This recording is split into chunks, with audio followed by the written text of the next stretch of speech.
All right, good morning, team. Welcome to the PTNI's Daily Show. Happy Friday morning. Hope your Friday's off to a great start. Live here on YouTube and Instagram, everywhere you get your podcasts.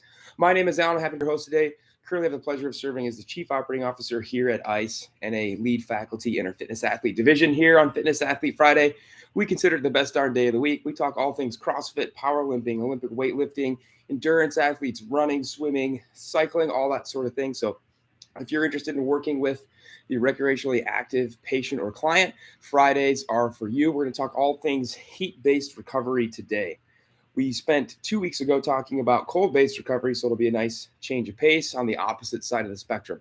Before we get started today, first of all, I want to say big thanks to our friends at Fire Forging Youth Resilience for having Jeff, our CEO, and myself out this week to their annual camp outside of Boulder, Colorado. Huge fun getting to know a lot of the kids, the campers, as well as a great network of coaches, games athletes, all sorts of wonderful people from the CrossFit space coming together to help support Fire. It was great to meet everybody out there. If you want to learn more about Fire, you can read more on their website. We're big supporters of Fire here at ICE, so you'll continue to see us have more opportunities to help get involved with Fire and support Fire as time goes on. Some courses coming your way from us in the Fitness Athlete division. If you're looking to catch us out on the road for Clinical Management of the Fitness Athlete Live, that's our 2-day live seminar. Your next chance will be September 9th and 10th. That's going to be out in Bismarck, North Dakota with Mitch Babcock. And then you can catch the same month at the end of September 30th and October 1st, out on the West Coast. Zach Long, aka the Barbell Physio, will be out in Newark, California. That's in the Bay Area of California. And then online, our Clinical Management of the Fitness Athlete Essential Foundations, our 8-week online entry-level course into the Clinical Management of the Fitness Athlete curriculum. That will start September 11th. That's taught by myself, Mitch Babcock, Kelly Benfee, and Guillermo Contreras. And then the next week after, our Level 2 online course, Clinical Management of the Fitness Athlete Advanced Concepts, starts September 17th. So you can learn all about that at ptnice.com. That's where everything lives that you want to know about ICE. So today's topic, heat-based recovery. We have talked about cold-based recovery specifically 2 weeks ago here on Fitness Athlete Friday. We talked everything regarding cold plunges and cold-based recovery. We're going to go to the opposite side of the spectrum now and talk about heat-based recovery. So the big summary from, if you didn't catch us 2 weeks ago, the big summary from cold plunging is that we really want to avoid it after exercise. It seems to really have an effect on that post-exercise inflammation effect that we want to build strength, build hypertrophy. It does have some benefits, but we mainly want to avoid it after exercise. You're going to see a recurring theme here with heat-based recovery, but I do want to start by, first of all, defining what is heat-based recovery, talking about the differences between things like hot tub or whirlpool, differences between, you may have questions about infrared versus traditional sauna, and then I want to talk about some of the research supporting the use of heat-based recovery, but also the application of it both in the clinic and when you're discussing these topics in the clinic or the gym with your patients or athletes. So let's start first by defining it. What is heat-based recovery? We have a couple different types. The first is what we'll call hot water immersion. This is basically the opposite of cold water immersion or cold plunging. This is where you get in a hot tub or a hot bath or a whirlpool machine, some sort of hot water immersion.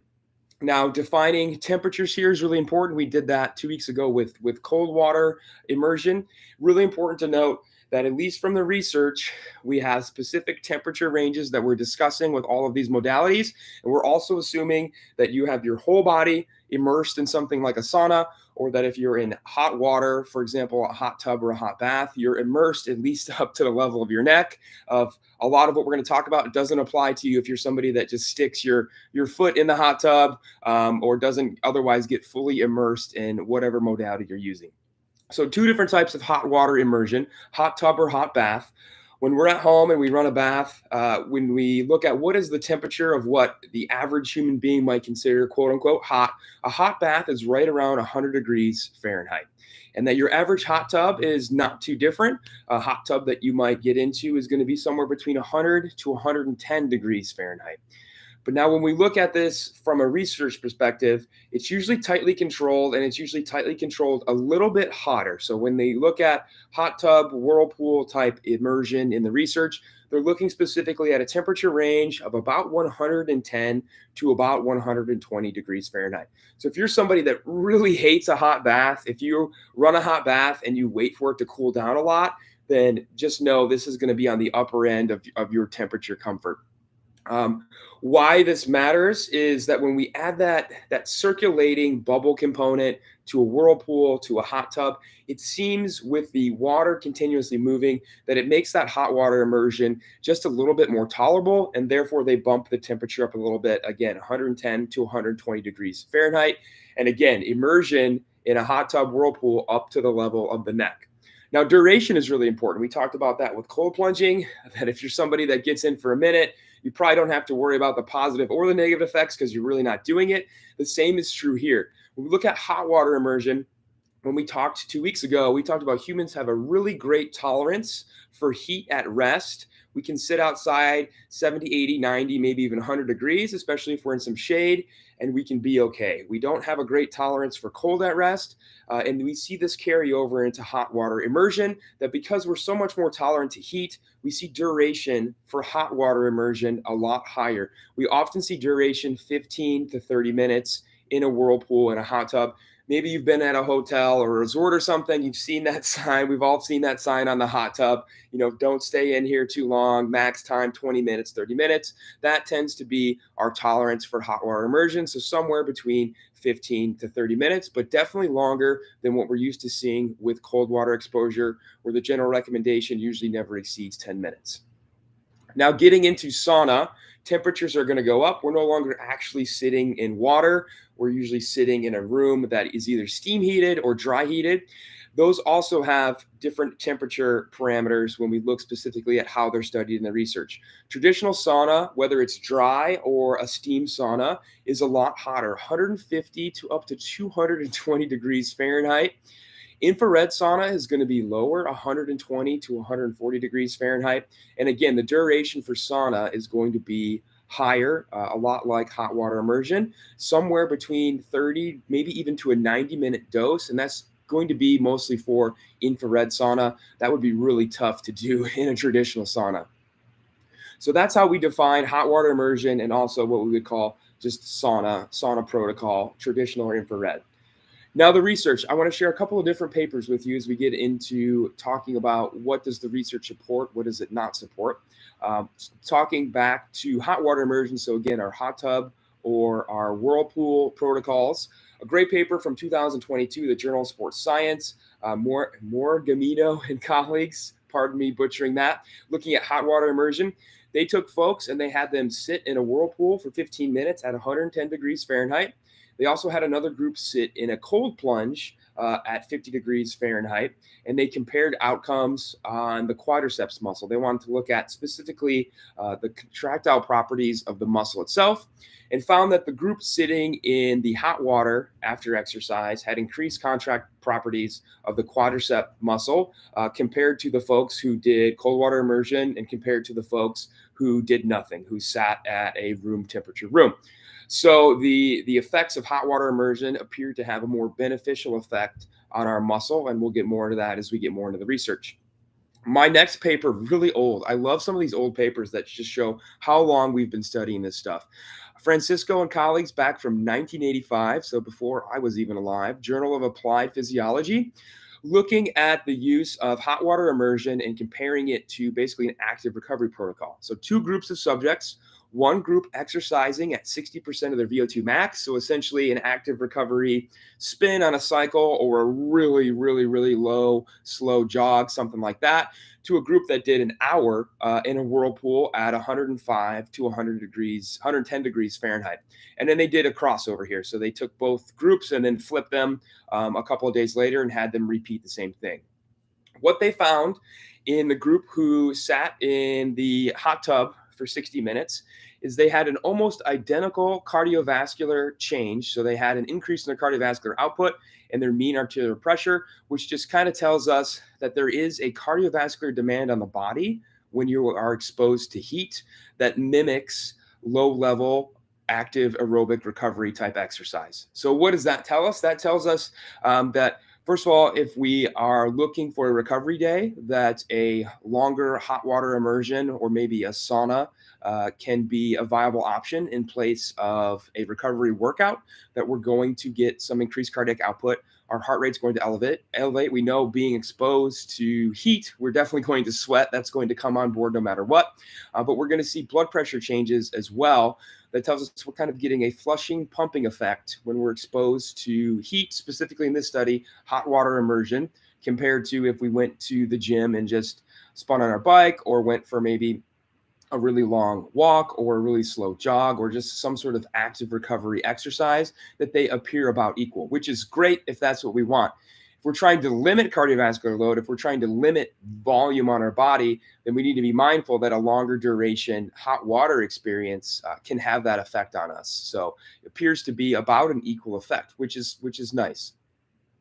The next study here, Borg and colleagues from 2020, the International Journal of Sports Physiology and Performance, looked at hot water immersion versus cold water immersion versus control. Specifically, they had these folks do these modalities after cycling in what they called hot weather, 75 degrees Fahrenheit. So they went for a long bike ride in the heat, and they came back.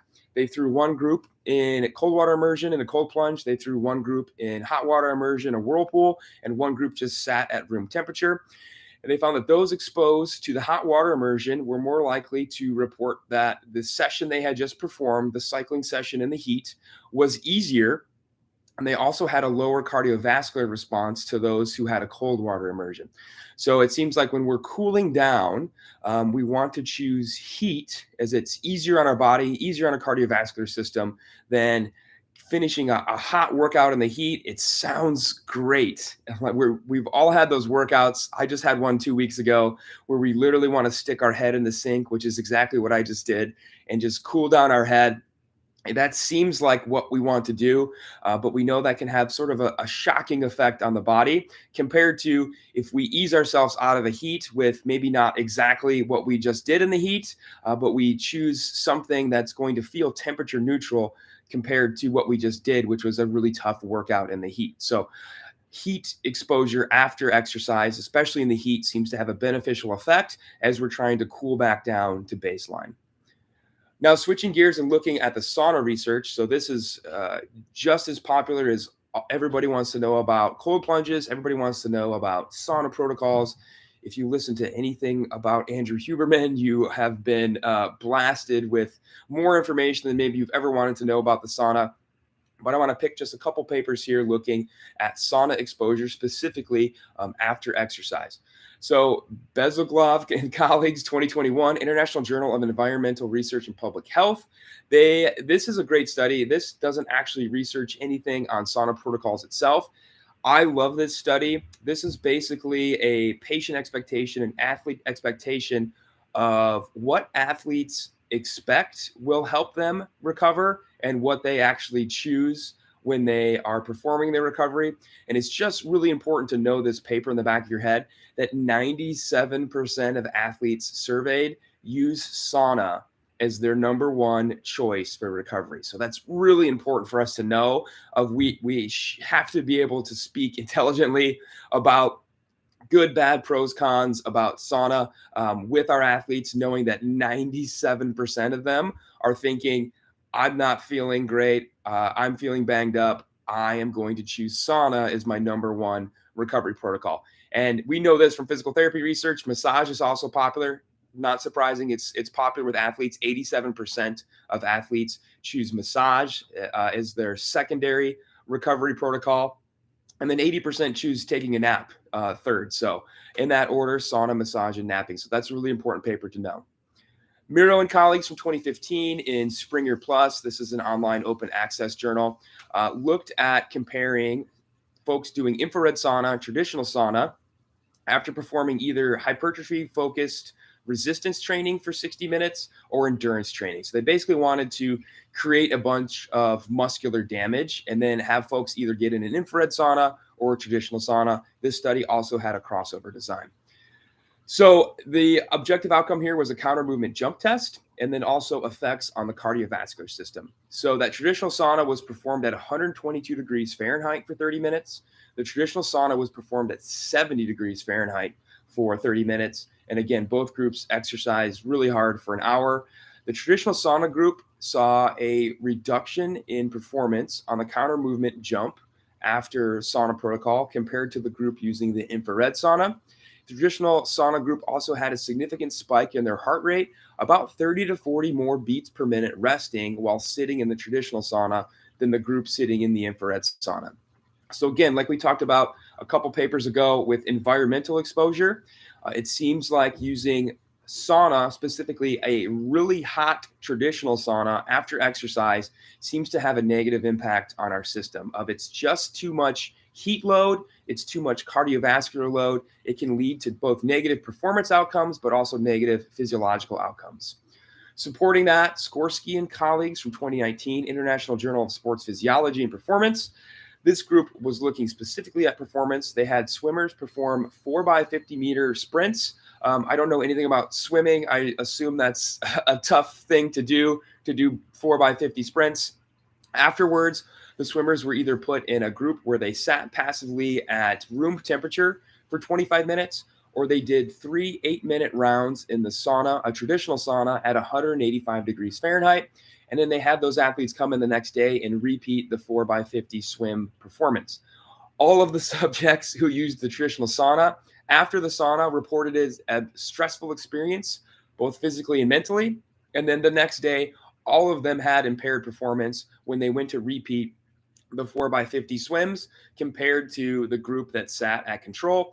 They obviously did not report sitting at room temperature as a stressful experience, and they all performed better at the 4x50 than the sauna group. So it appears that longer duration, hotter traditional sauna seems to have a more negative impact on recovery. So what does this tell us? What does all this research tell us? How can we apply this with our patients, with their athletes, when they're asking questions about sauna? Maybe they're already using a sauna protocol. So as we talked about 2 weeks ago, cold water immersion, cold plunging appears to have a really negative impact on performance and recovery when used directly after exercise compared to hot water immersion, whirlpool, hot tub used after exercise. And it also really seems to affect our ability to adapt to the heat.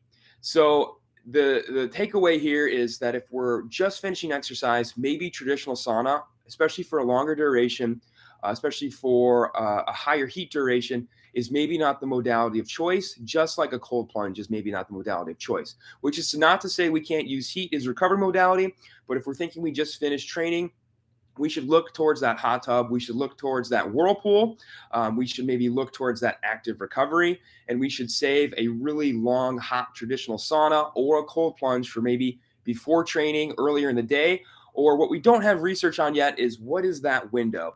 How much time difference between training and using a really hot sauna or using a cold plunge is still going to allow us to feel better recovery wise, but not have those negative effects on performance. We don't know that yet, but for now, what we can recommend is stay away from that cold plunge, stay away from that really hot, long duration traditional sauna bout right after training. Give yourself a gap. Again, we don't know how long, or do it earlier in the day, sometime before you actually start your exercise protocol. We do know that both hot water immersion and infrared sauna offer cardiovascular effects that are similar to active recovery. So if we really are not feeling like exercising today, if we're really feeling like we need a day off, we can still have some positive health benefits from going and getting in the sauna, especially something like an infrared sauna or sitting in a hot tub for maybe 10 to 30 minutes. But we really need to consider avoiding that long duration traditional sauna. It appears to have a big effect on our cardiovascular system. It's adding a training load. It's adding a heat load to our body that's going to cause our body to need to adapt to that stress. So big term takeaways, there's no shortcut, right? What we're seeing in the research with both cold water immersion and hot water immersion, there's no shortcut here. We need to allow the body's natural inflammatory response to the exercise that we just did occur if we want to reap the benefits of that occurring. Yes, these things can help us feel less sore. Yes, they can help us feel less fatigued.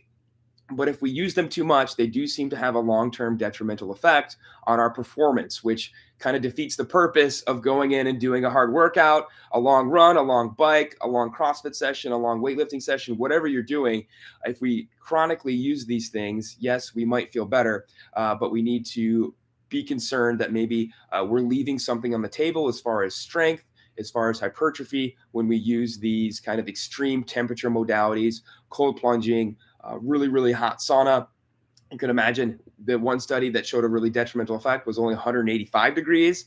Some traditional sauna protocols in the 200s. I know Jeff Moore does the sauna at 205 degrees, I think, for 15 minutes, which is even more of a heat load than 185 degrees. So just be aware of that and understand how to speak about these things with your patients and athletes because they're going to have questions about it. Remember that paper 97% of people look to sauna is the first choice for a recovery modality, and then massage, and then taking a nap. So 97% of people could use probably more education on sauna because we know they're thinking about using it. So I hope this was helpful.